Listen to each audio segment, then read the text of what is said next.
Here. Barton. Here.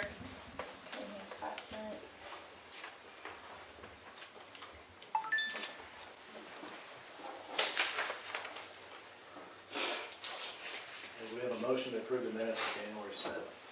So moved. Second. Glass. Yes. Hood. Yes. Slater. Yes. Holder. Yes. Klein. Yes. Barton. Yes. Treasurer's report, please, Mr. Holder. So we have a current balance. The Treasury report shows $47,288.05. There's an outstanding payment to four of us for $21,179.20, which will bring our balance at $26,108.85. There has been a $900,000 advance on our $4 million construction note that's in the mail. That will go in today's deposit, I think. And all the bills are up to date with the exception of December's bill to Crossland, which is just now due 2.295, right, roughly $2.3 million. Motion to approve the treasurer's report. So moved. Second. Glass. Yes. Hood. Yes. Slater. Yes. Holder. Yes. Klein. Yes. Barton. Yes. Motion carried. Is there a motion to approve the single source builder's risk from Choice Insurance? So, Mr. Chairman, let me address that just briefly. So, we have known all along that we would need a builder's risk policy for this project, and not knowing the exact amount of the project, it's been tough to obtain that. We looked at several different sources in town, and we had a member, Mike Hood, look locally and outside and tried to search for builder's risk policies. We were only able to come up with one bid, one person that would actually even bid it in our area for a project of this size. So it's my recommendation to make a motion that we single source this builder's risk policy, and I have the current billing in my hand. I'll share it with them, with everybody. And this policy is based on estimated cost of the total project, right? So if it's my understanding of the project, and Mike can address it better than I can, if we don't spend as much as what we think we're going to, there may be a little bit of reimbursement, or at this point, they have billed us for what we think conservatively the project will be, and it could go up if the project cost goes up. Did I say that right? So this billing that I'm holding in my hand is $77,166.40. So I'll pass that around so everybody can look at it. Yeah. And I'll entertain any questions if there are any on this. I will say that up until now, we haven't really had too much need for a builder's risk. Everything was dirt work and gravel and underground, and there really wasn't much need until we started going vertical with the building. That happened yesterday. For those of you who didn't get my picture or didn't go out to the site, so we're just in the nick of time on getting this insurance bound. What does that cover for us? I mean, why wouldn't their insurance have something to do with that? I mean, Well, it's just like your house, right? So during the construction phase, the builder has liability, but they don't have a financial stake in all the supplies, all the materials, all that stuff. Okay. So it's the owner that's responsibility to have the builder's so if the risk. building blows down, or Yeah. something happens, Okay. this is So, what and we had to cap it at the contract rate, so that 32 million is the way they had to do it. And I'm really surprised they've let me push it this far along, because normally when we break ground, they want it in place, because it does cover things. Covers $1 million in materials and transit. It covers $1 million in I can't remember what the this, but the million in transit, so if it's even coming to the location, they have a wreck, burns up. But I had two brokers, I'm going to get into this a little bit, two different brokers, so they're general agencies, and they have markets that they can have because of the volumes they provide. And so I went out to the two that are normally my most reliable, and they came back, and we've got an email. They can't find anybody to do a project of that size right now, just because the reinsurance companies have pulled out of the markets in the United States. And I think they're also looking at like the issues in California, the issues in Florida, and North Carolina, and nobody wants to do it anymore. So I don't know what's going to happen, honestly, but it was way harder than I had anticipated. And I thought this, for the amount of insurance we're getting, nobody likes to pay insurance premiums, but it's a really good deal. But that's through the completion of the job, correct? Correct. Right, Yeah, so. yeah. And it's not prorated, but if we end up only doing, phase one, where we only spend 24 million, then we'll get reimbursed on the premium.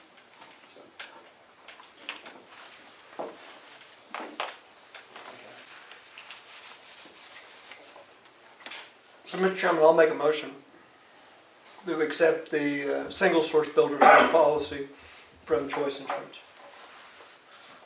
Second. Glass, Yes. Hood, I abstained. Holder, Yes. Slater. Yes. Klein, Yes. Barton. Yes. Is there a motion to enter executive session? So moved. Second. Glass, Yes. Hood, Yes. Slater, Yes. Holder, Yes. Klein, Yes. Barton. Yes.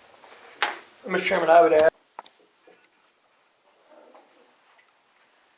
The board entered executive session at 12:14. All board members were present, excluding Dr. Janet Cunningham. The guest, Bo Hannaford, Marion Martin, and Jalen Fosnell were asked to stay. Executive session concluded at 12:24. Any discussion, possible action regarding matters discussed in executive session? None? Next is a motion to accept the resignation of Dr. Janet Cunningham as a trustee of the Alva Arena Authority. Mr. Chairman, I was disappointed and understood completely that the resignation of Dr. Cunningham, she has resigned off to this board that she might be able to chair an audit committee for the Charles Morton Share Trust at this time. So I'd like for the board to recognize her enormous hard work and dedication towards the design team. She certainly said that she will be willing and able to help in any way that she can going forward. I'd make the motion that we accept the resignation. Second. Glass, Yes. Hood, Yes. Slater, Yes. Holder, Yes. Klein, Yes. Barton. Yes. Discussion, possible action to appoint trustee representing Northwestern to the Alva Arena Authority as per Article 7, Section 1B of the trust indenture. So, Mr. Chairman, as you well know, this board was designed that there would be a 7-member board, 6 that will be appointed by different committees. And so Dr. Cunningham got a hold of Dr. Hannaford, and Dr. Hannaford accepted the position for Northwestern Oklahoma State University on the board. So, Mr. Chairman, I would make the nomination of adding and welcoming Dr. Bo Hannaford towards this board. Second. Glass, Yes. Hood, Yes. Slater, Yes. Holder, Yes. Klein, Yes. Barton. Yes. Chair, Thank you. Dr. Hannaford. I feel good that was unanimous, so. You should feel good that you missed 278. Design committee. Told Todd it was good timing to come in. Yeah, so. perfect timing. That was just in the last 6 months. Yeah. Just in time to incur an enormous amount of debt. I can see that the color wheel on the design team is definitely a little more neutral. More grays, for sure, and tans. Discussion possible action to approve loan with Charles Morton Sheriff Trust for $2 million. So, Mr. Chairman, I put at the head of each one of your tables the additional $2 million loan, which is restated from the $4 million loan. Feel free to please read through and verify that the terms of the agreement are the same. We're pleased that the Charles Morton Sheriff Trust has offered and extended this credit to us so that our project can continue while we're waiting for the final closure on the bonds. After everybody has an opportunity to read that, I would entertain for discussion and make a motion that we accept this note after everybody has a chance to look at it.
Mr. Chairman, if I could, while we're waiting for that, I do want the board to know that the new market tax credit piece is still being sought. We're entertaining more and more people that we're telling our story to in hopes of finding a CDE and finding current allocation in this year or in the next. And we've had a number of meetings. Some of them have gone well. Some of them we have been kicked out of because of criteria that we just couldn't meet. But our group still feels strongly that we will gain allocation in the future. So I think that's just a tidbit of information as far as that is concerned.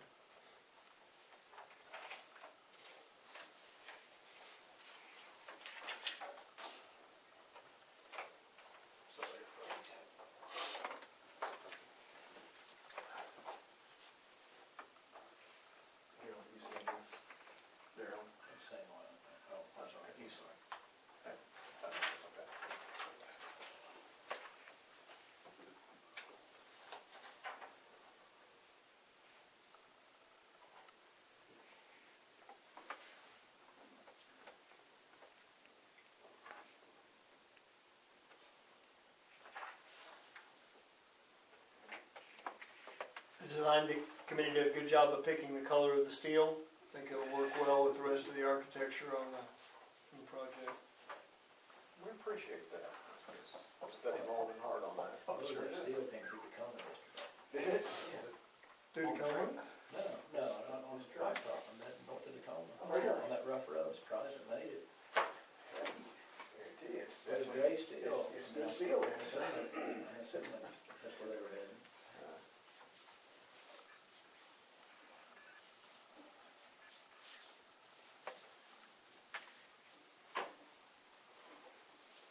I do have samples of the gray Trex baseboard and the black curtain that goes in the ceiling. If anybody wants to see it, it's in my truck. I'm not going to be picking. Yeah.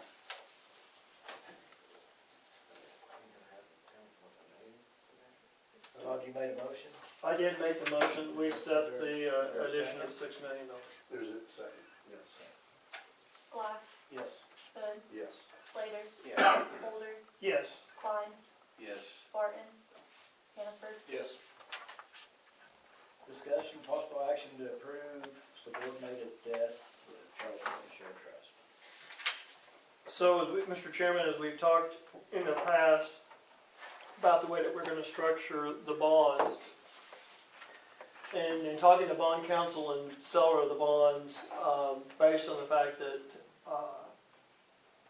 the way that this project goes forward, it makes sense to issue subordinated debt for up to $6 million of the Charles Morton Share Trust money back towards the project.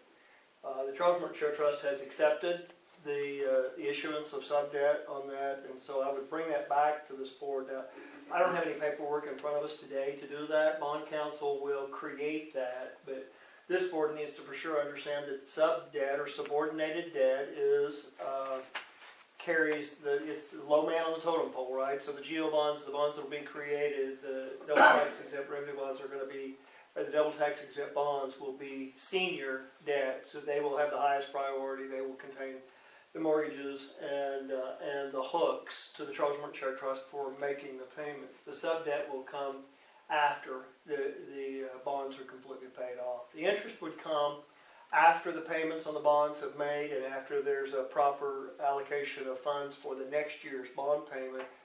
Then the interest can be paid back to the Charles Morton Share on the sub-debt, but no principal will be paid until the senior bonds are paid off. I just wanted informationally wise for you guys to know that we don't need an action on that today, but when the bonds come to us, there will be two issues. There'll be the senior debt and the subordinated debt. Those will come to us as maybe one or two different actions. That'll be up to the attorneys. Information along the way. Any subcommittee updates, discussions that need to be heard?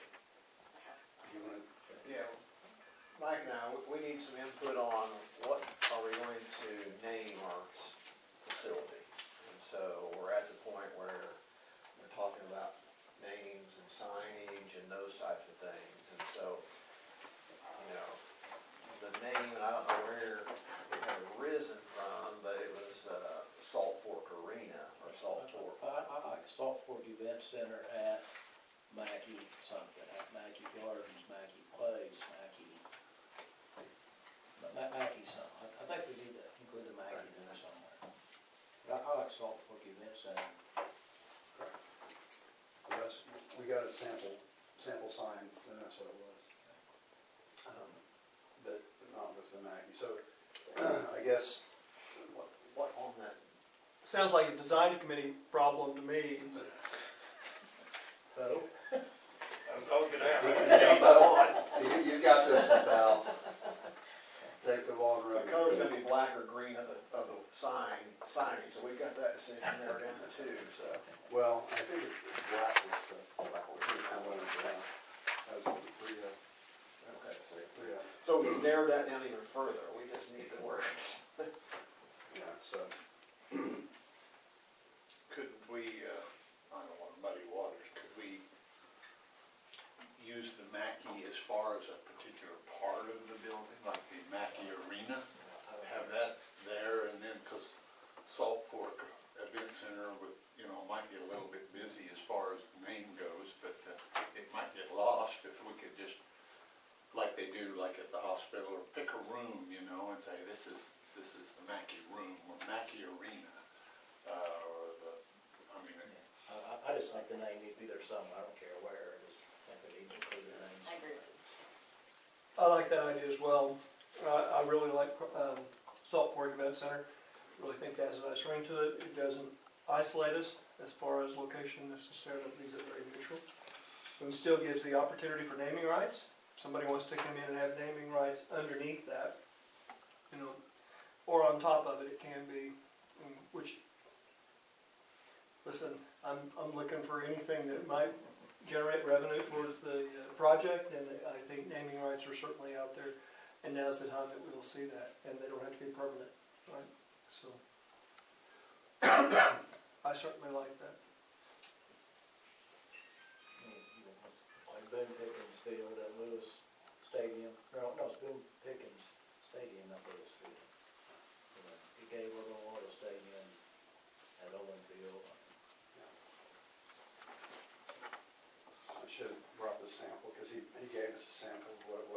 was going on the building, and it started out, what I started out with was Salt Fork Multipurpose Event Center.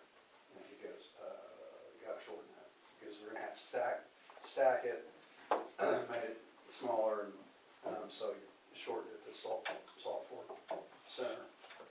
That's what he actually did, but it's above the front door. What I didn't like about it is you can't see it from the highway. So he's working on something where we have a standalone sign facing south. So as soon as I get that, we'll send it along for your approval. Melinda? Okay, so operations personnel subcommittee, we've been working on the job description, for the event center director, as applies to the management experience, marketing, bachelor's education, what we think that should be. We've discussed, hiring a freelance marketer on a contract basis. We're just kind of exploring that. We haven't made any decisions there. Also, Jalen created a survey, with the goal of finding out what platforms are used to market events at facilities like this. And so anyway, we'd love to add an additional person to our subcommittee if any of you guys would like a little extra job. And then we're working on setting up some meetings with some people to kind of, fill out some of these questions that we have.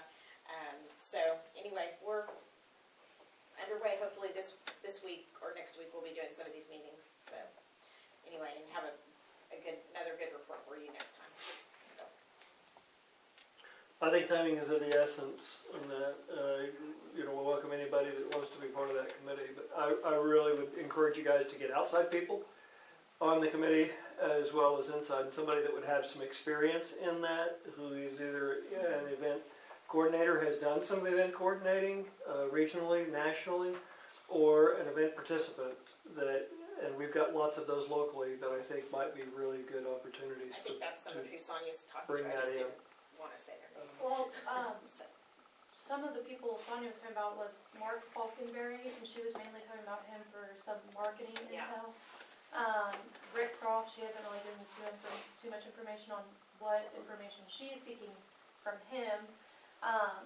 But some of the people we were talking about including were, I think Shannon Frost was included, Pat and Ida. We had a list I could send out, but. And I think one that would be really beneficial would be to get our Northwestern Rodeo coach involved in that as well. They certainly would have some input and an opportunity. And we need to be sure that we don't narrow it just down to rodeo or equestrian or livestock events as well. So. That's all I have this week. Any action on any of those? I move we adjourn. I'll make the second. Bloss, Yes. Hood, Yes. Slater, Yes. Holder, Yes.